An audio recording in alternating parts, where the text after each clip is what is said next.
I welcome you all to awakening classes. आज के इस लेक्चर में जितने भी इंपॉर्टेंट गवर्नमेंट स्कीम्स हैं उन सबको हम कवर करेंगे। ये एक इंपॉर्टेंट टॉपिक है for your exam point of view. Government schemes से रिलेटेड क्वेश्चन इस तरह से पूछा जाता है जैसे कोई भी स्कीम है। फॉर एग्जांपल पहली स्कीम प्रधानमंत्री जन धन योजना, इसमें यह पूछा जा सकता है कि ये स्कीम कब स्टार्ट हुई।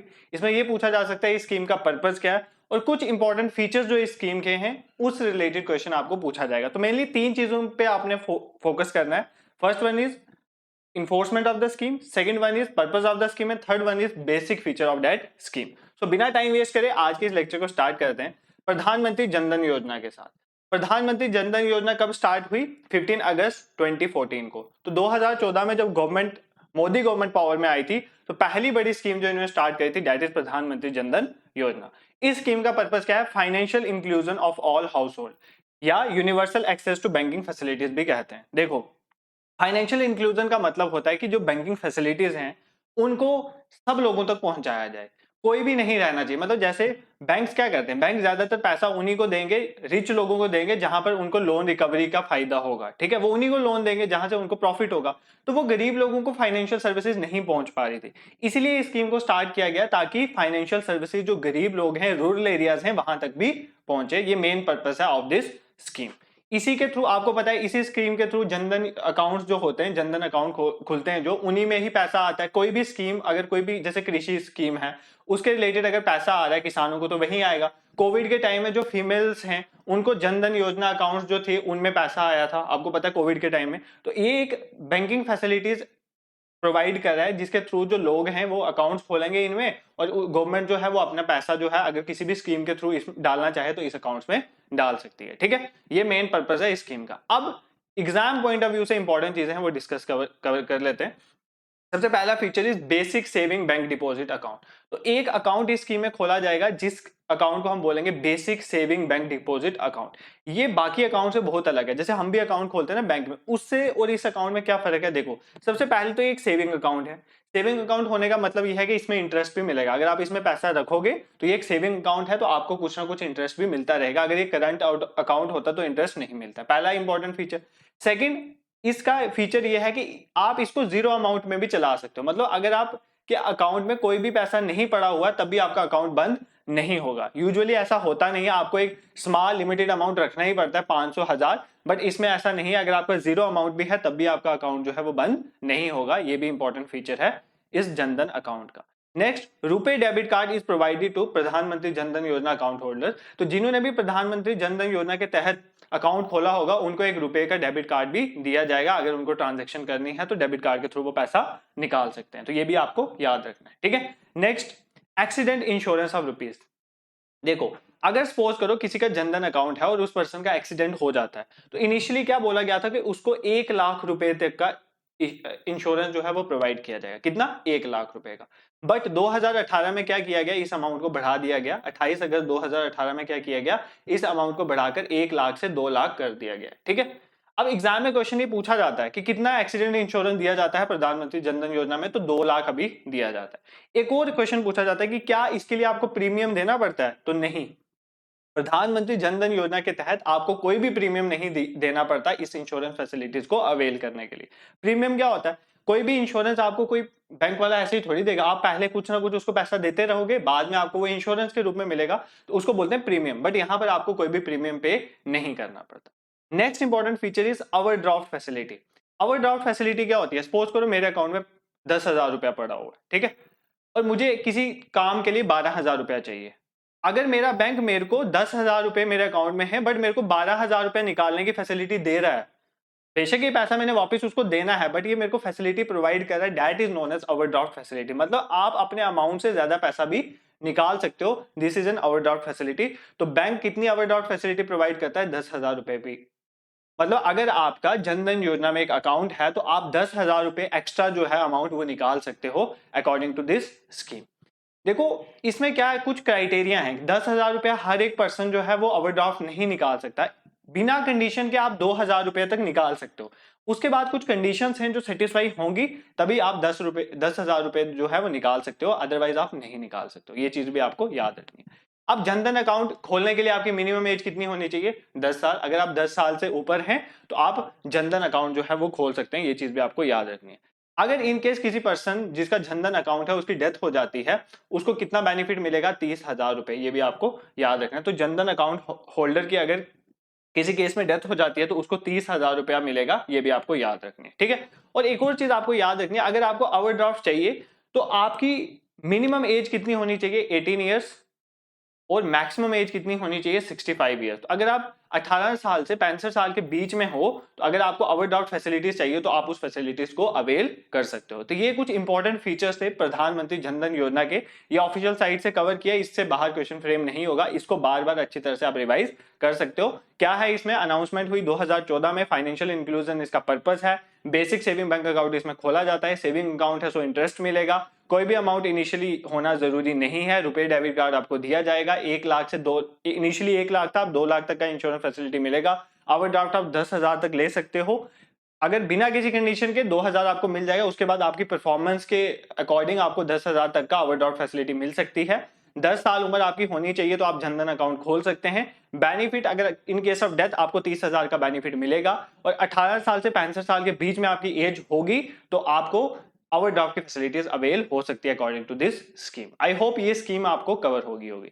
नेक्स्ट इंपॉर्टेंट स्कीम को हम कवर करेंगे। देखो 9 मई 2015, ये एक इंपॉर्टेंट डेट आपको याद रखनी है। 9 मई 2015 में वेस्ट बंगाल में खड़े होकर मोदी जी ने 3 इंपॉर्टेंट स्कीम्स को अनाउंस किया था। कितनी स्कीम को अनाउंस किया था? 3। फर्स्ट वन इज प्रधानमंत्री सुरक्षा बीमा योजना, सेकंड वन इज प्रधानमंत्री जीवन ज्योति योजना and third one is Atal pension योजना। ठीक है, तो ईपीएफओ के पिछले एग्जाम में अटल पेंशन योजना पे क्वेश्चन आया था, तो ये इंपॉर्टेंट स्कीम है, इसको आपको कवर करना है। ठीक है, अब देखो सबसे पहले हम कवर करते हैं प्रधानमंत्री सुरक्षा बीमा योजना। देखो नाम से ही पता चल रहा है सुरक्षा की बात हो रही है, इसका मतलब ये कुछ एक्सीडेंट रिलेटेड स्कीम होगी, इंश्योरेंस रिलेटेड स्कीम होगी। अगर आपका कोई एक्सीडेंट हो जाता है उसके लिए ये एक इंश्योरेंस स्कीम है, आपको ये याद रखना है। कब अनाउंस हुई? 9 मई 2015 में।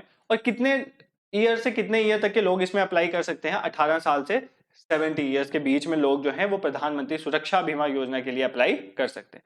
इसके लिए आधार कार्ड यूज किया जाता है as KYC. KYC means know your customer. जब आप कहीं बैंक में जाते हो, अगर आपने बैंक में अकाउंट खोलना तो कुछ तो आपसे लेंगे ना, आपकी आइडेंटिटी प्रूफ। तो केवाईसी के लिए आधार कार्ड को यूज किया जाता है। अगर आपके पास आधार कार्ड ही है तो आप प्रधानमंत्री सुरक्षा बीमा योजना में इजिली एनरोल कर सकते हो। ठीक है, इसमें क्या दिया जाएगा? आपको 2 लाख रुपया दिया जाएगा एक्सीडेंट डेथ।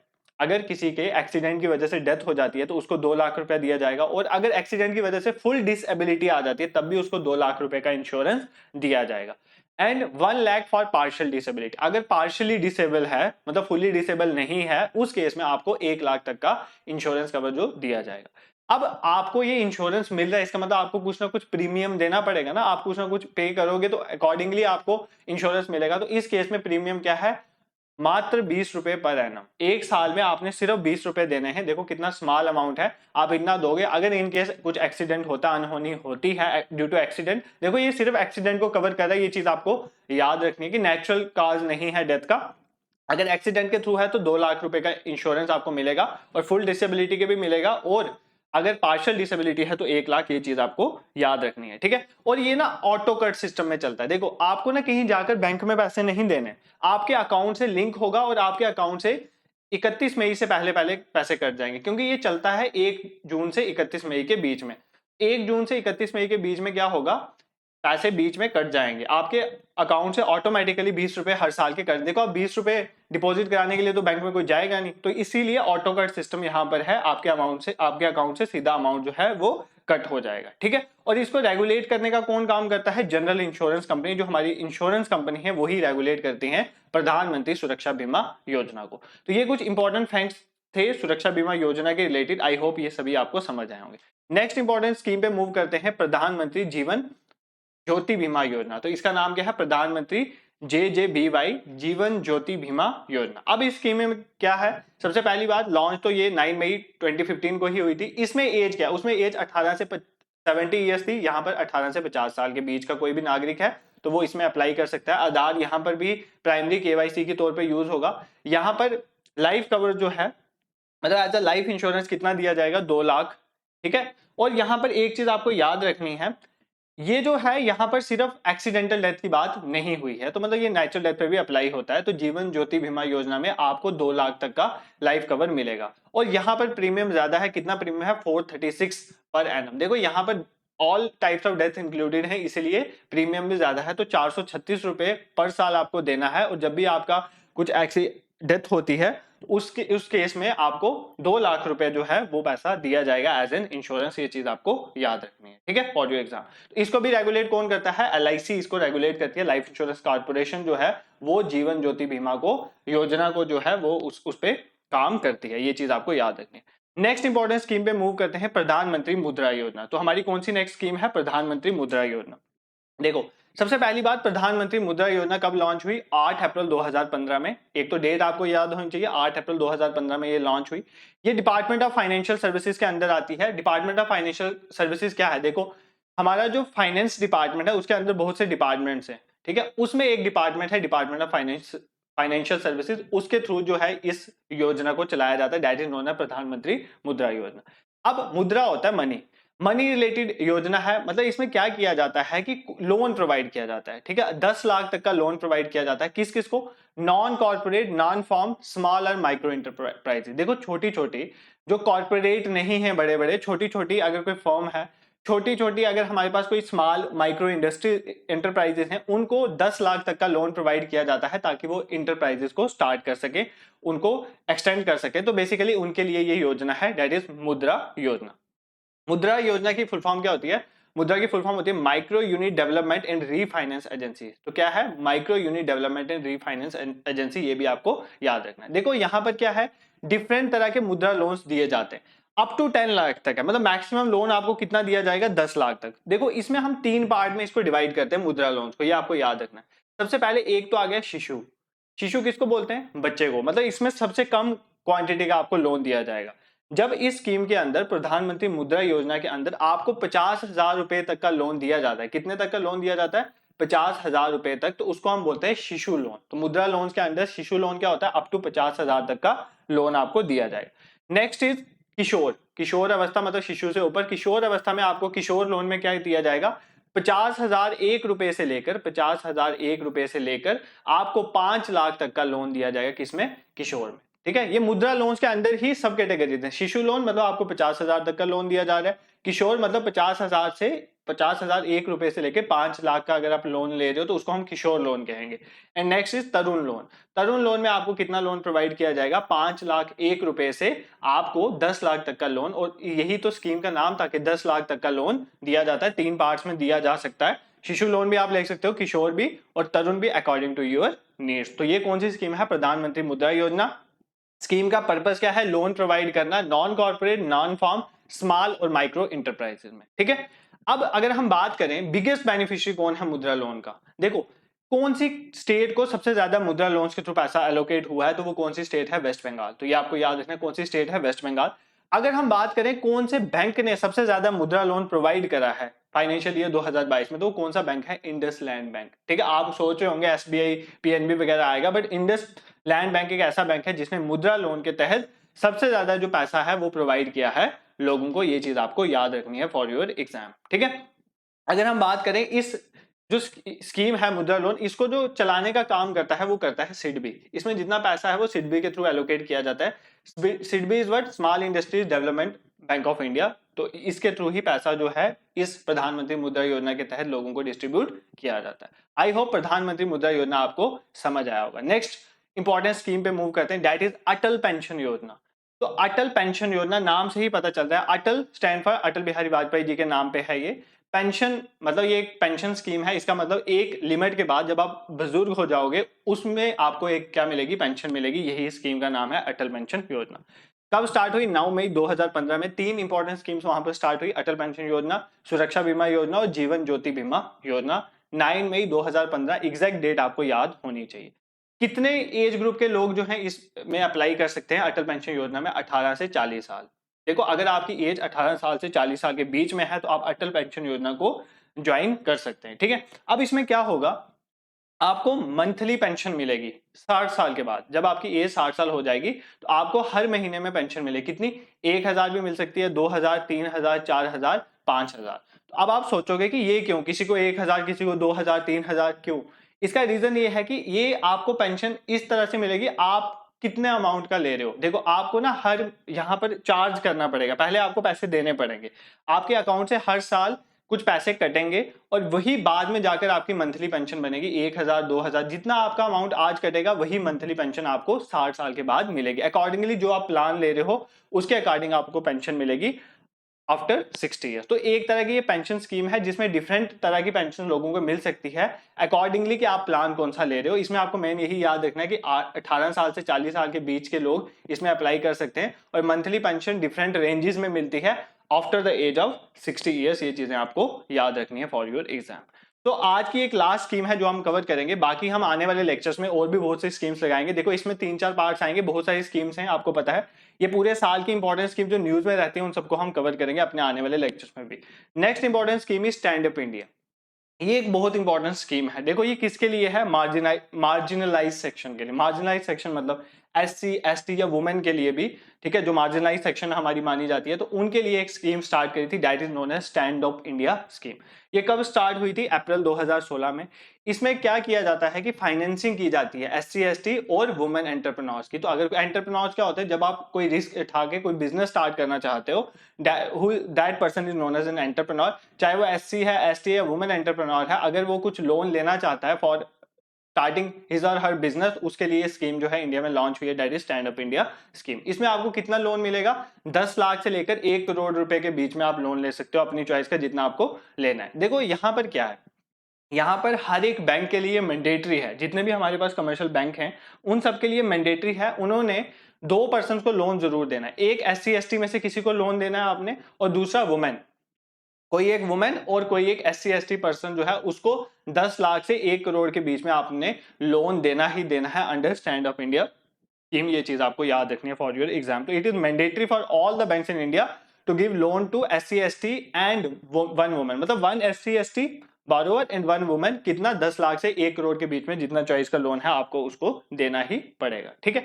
अब एलिजिबिलिटी क्राइटेरिया क्या है, तो कौन अवेल कर सकता है? देखो SC ST या वुमेन कोई भी अवेल कर सकता है, लेकिन एज 18 साल से ऊपर होनी चाहिए, यही एक कंडीशन है, आपको लोन मिलेगा। Second, only for green field project, कोई भी ग्रीन फील्ड प्रोजेक्ट है उसके लिए आपको पैसा मिलेगा, ब्राउन फील्ड प्रोजेक्ट के लिए पैसा नहीं मिलेगा। ग्रीन फील्ड प्रोजेक्ट का मतलब होता है कोई भी ऐसा प्रोजेक्ट जब आप न्यू से स्टार्ट करते हो, मतलब फ्रॉम वेरी बिगिनिंग से स्टार्ट करें, कोई नया प्रोजेक्ट लगा रहे हो, that is known as green field project, उसके लिए आपको जो है वो पैसा एलोकेट होगा, आपको ये याद रखना है। अब जो आपको ये पैसा एलोकेट होगा, this is just a loan, तो लोन आपको रीपे भी करना है, तो 7 सालों में अपना आपने लोन को रीपे करना है। तो टाइम कितना दिया गया है रीपेमेंट का? 7 ईयर, तो 7 ईयर्स के अंदर आपने रीपेमेंट ऑफ लोन करना है। And moratorium period is 18 month, तो मोरेटोरियम पीरियड 18 मंथ है। मोरेटोरियम पीरियड का मतलब है पहले 18 महीने तक आपने कोई भी लोन की किस्त नहीं देनी है, क्योंकि इनिशियली आपने नया नया बिजनेस स्टार्ट किया तो आपको रेवेन्यू तो जनरेट नहीं होगा, तो आप लोन कैसे पे करोगे? तो मोरेटोरियम पीरियड वो होता है एक ऐसा पीरियड जिसमें आपको कोई भी लोन की किस्त पे नहीं करनी है, तो ये भी आपको याद रखना। और ये भी डिपार्टमेंट ऑफ फाइनेंशियल सर्विसेज के अंदर आता है, अंडर डिपार्टमेंट ऑफ फाइनेंस, ठीक है। ये है स्टैंड अप इंडिया स्कीम। एक और इंपॉर्टेंट फैक्ट है, देखो मैंने आपको बोला कि एक SC ST और एक वुमेन को हर एक बैंक को लोन देना ही देना है under stand up India scheme. But अगर सपोज करो 3-4 लोग मिलके लोन ले रहे हैं, ठीक है, ये तो बहुत अमाउंट है ना, 10 लाख से लेके 1 करोड़। सपोज करो एक बड़ी इंडस्ट्री स्टार्ट कर रहा है 60 लाख की, ठीक है। अब एक पर्सन क्या पता 60 लाख का लोन लेके इंडस्ट्री अकेले नहीं स्टार्ट करे, तो 2-3 लोग मिलके भी कर सकते हैं। उसमें जनरल कैटेगरी का पर्सन भी हो सकता है, जरूरी नहीं है SC ST का ही हो। बट यहाँ पर एक शर्त है कि उसमें जो SC ST का पर्सन है उसका शेयर 50% से ऊपर होना चाहिए। अगर उस पर्सन का शेयर SC ST वाले का शेयर 50% से ऊपर है तभी उसको लोन प्रोवाइड होगा, अदरवाइज उसको लोन प्रोवाइड नहीं होगा। बेशक 3 लोग हों 4 लोग हैं, बट जितना वो लोन ले रहे हैं उसका 50% से ज्यादा लोन जो है वो लेने वाला पर्सन SC ST या वुमेन होना चाहिए, बाकी कोई भी हो उससे फर्क नहीं पड़ता। इंडिविजुअल के लिए तो पूरा लोन SC ST या वुमेन लेगा, बट अगर सपोज करो कोई ग्रुप में लोन ले रहा है तो उसमें SC ST और वुमेन की जो रेशियो है उनके लोन लेने का उनका जो शेयर है वो 50% से ज्यादा होना चाहिए, ये चीज आपको याद रखनी है। So this is all about for today's lecture. आज हमने 6 स्कीम्स को कवर करा है, जिसमें हमारी इंपॉर्टेंट स्कीम थी जनधन योजना, सुरक्षा बीमा योजना, जीवन ज्योति योजना, अटल पेंशन योजना जो गठित 9 मई 2015 को अनाउंस हुई थी, प्रधानमंत्री मुद्रा योजना और स्टैंड अप इंडिया। अभी बहुत सारी स्कीम्स हैं जो रहती हैं, हम आने वाले लेक्चर्स में उन स्कीम्स को भी कवर करेंगे। अगर आप हमारे चैनल में नए हैं, अगर आपको कंटेंट पसंद आ रहा है तो चैनल को जरूर सब्सक्राइब करें एंड शेयर भी करें टू दोस्त who are preparing for competitive exam. आप प्लेलिस्ट में जाकर विजिट कर सकते हैं, बहुत सारे कोर्सेज हैं, पॉलिटी, हिस्ट्री, ज्योग्राफी, तो आप उनको वॉच कर सकते हैं। Second important thing is Telegram का लिंक डिस्क्रिप्शन में, आप उसको ज्वाइन करें, पीडीएफ वहीं हम शेयर करेंगे, डेली क्यूज भी होता है, न्यूज़पेपर भी वहीं हम शेयर करते हैं, प्लस वो एक डिस्कशन ग्रुप है, तो आप कोई डाउट्स भी अपने पूछ सकते हैं। तो कोई भी हमें आपको इन्फॉर्मेशन देनी हो तो हम उस ग्रुप में ही शेयर करते हैं। Thank you so much for watching.